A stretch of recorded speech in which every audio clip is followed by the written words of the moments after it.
পৃথিবীর নিকৃষ্ট জাতি ইসরায়েল, ইহুদি জাতিরা আমাদের দ্বিতীয় কিবলা বাইতুল আকসার উপর হামলা করেছে। ফিলিস্তিনের উপর হামলা করে হাজারো হাজারো আমাদের মুসলিম মা বোনদেরকে তারা শহীদ করেছেন, ভাইদেরকে শহীদ করেছেন। আমরা ন্যূনতম ইমানদারের দাবিদার হিসেবে আমরা বাংলাদেশের মুসলমান ফিলিস্তিনের পক্ষে দাঁড়িয়েছি। আমরা প্রতিবাদ জানাচ্ছি। ফিলিস্তিনের এই হামলার প্রতিবাদে আজকের এই বিক্ষোভ মিছিল। আমরা জাতিসংঘের কাছে জবাব চাই যে তাদের আজকের এই মানব সভার, আজকের এই জাতিসংঘে যে তাদের এই সংসদ, তারা মানব সেবার স্লোগান দেয়, অথচ পাখির মতো তারা আমাদের ফিলিস্তিনির মুসলমানদেরকে হত্যা করতেছে। জাতিসংঘ কেন নীরব আজকে? আমরা এটাই বুঝতে পেরেছি, সমস্ত বেঈমানরা, সমস্ত লাল কুত্তার দলেরা তারা মুসলমানদের বিপক্ষে অবস্থান গ্রহণ করেছে। তাই বিশ্ব মুসলিম জাগ্রত হয়েছে।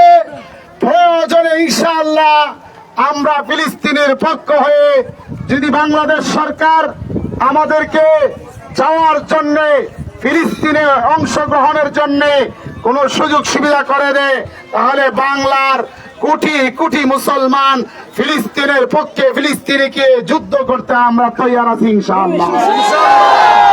আমরা ফিলিস্তিনের সমস্ত পণ্য বয়কট করতে চাই। আমরা মুসলমান, আমরা ইমানদার, আমরা পড়েছি লা ইলাহা ইল্লাল্লাহু মুহাম্মাদুর রাসূলুল্লাহ, অথচ এখনো পর্যন্ত আমাদের বাজারে, এখনো পর্যন্ত আমাদের ঘরে ইসরায়েলি পণ্য আছে। আমরা মুসলমান দাবি করলে এটা মিথ্যা দাবি দেওয়া হবে। তাই আমরা ইনশাআল্লাহ আজকে এই বিক্ষোভ মিছিল থেকে আমরা ইসরায়েলি পণ্য সম্পূর্ণ বয়কট করতে চাই। এখন আপনাদের সামনে ফিলিস্তিনের এই নির্যাতিত মুসলমানদের পাশে আমাদের এই বিক্ষোভ মিছিল থেকে সংক্ষিপ্ত বক্তব্য পেশ করবেন হযরত মাওলানা শওকত হোসেন সাহেব। হযরত মাওলানা শওকত হোসেন। আসসালামু আলাইকুম ওয়া রাহমাতুল্লাহি ওয়া বারাকাতুহু। সম্মানিত তাওহীদি জনতা, আজকে আমরা মুসলমান জাতি আমাদের ঐক্য না থাকার কারণে বেঈমান কাফেররা আমাদের উপর জুলুম অত্যাচার করতেছে। বিশেষ করে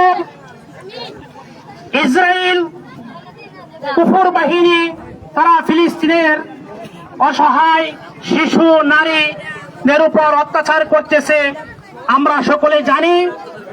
এই জন্য আজকে আমরা ইসরায়েলের বিরুদ্ধে ফিলিস্তিনের পক্ষ হয়ে কাল কিয়ামতের দিন আমি এতটুকু আল্লাহর কাছে দাবি করতে পারি, আল্লাহ, আমি ফিলিস্তিনে যাইতে